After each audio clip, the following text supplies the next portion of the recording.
I didn't tell anyone my baby's name, not my mother, not my sister, not even my husband. My sister Audrey stole the first name I ever chose for a child. I was 7 months pregnant when I told my family at Sunday dinner that his name would be Jonah, after our grandfather. He was the only person in my family who made me feel like I mattered. Audrey wasn't pregnant. She smiled across the table and said it was beautiful. 2 months after my son was born, she announced her pregnancy and told everyone the baby's name was Jonah. I renamed my son Oliver because my mother called and said to let Audrey have it. She was having a difficult pregnancy and needed something to look forward to. 3 years later, I got pregnant again. This time, nobody would know until I was holding my baby. I chose her name alone, wrote it on a piece of paper, sealed it in an envelope, and locked it in my desk at work. Not a drawer at home. Not somewhere my husband might stumble on it. My office desk, behind a lock only I had the key to. Audrey started asking immediately. Every dinner, every text, every phone call. Have you picked a name yet? Just tell me so we don't overlap. As if Jonah was an accident and not a theft. I told everyone we were keeping it a surprise. My mother pushed harder. Just tell your sister. She's trying to be respectful this time. I smiled and said nothing. My husband asked once. Privately. I said no. He looked hurt. You don't trust me? I looked him in the eyes. You told Audrey about Jonah and I had to rename my son. He went quiet and never brought it up again.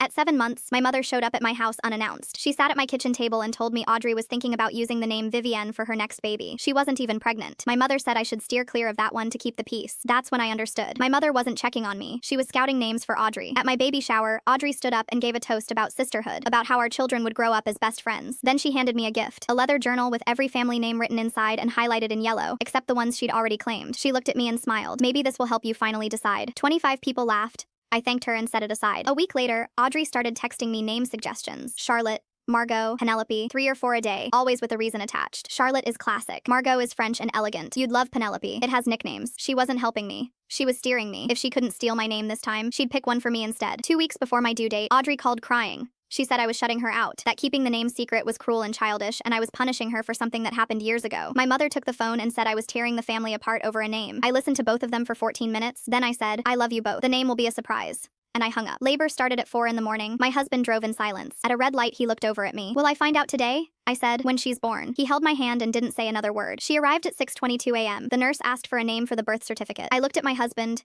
Vivienne, after Nana. His eyes filled instantly. Our grandmother, the woman who taught me to read, who let me sleep in her bed during thunderstorms, who died when I was 12 and left a hole nothing ever filled. He whispered it back to me. Vivienne. Then he kissed her forehead. My mother walked in first, already smiling. So, what's my granddaughter's name? Vivienne. The smile disappeared. You can't use that. I told you Audrey wanted it. Audrey isn't pregnant. She doesn't get to reserve names for children that don't exist. And Nana's name is not yours to hand out. Audrey showed up 20 minutes later. She saw the name on the whiteboard and went pale. You're kidding me. No. Mom told you I wanted that name. And Nana was my grandmother too. You took Jonah from me. You don't get to take Vivienne. She looked at our mother for support. My mother opened her mouth, then closed it. She looked at the baby. She looked at me. And for the first time in my life, she didn't choose Audrey. Audrey left without holding her. My mother stayed. She picked up Vivienne, looked down at her face, and said very quietly, she looks just like her. She meant Nana.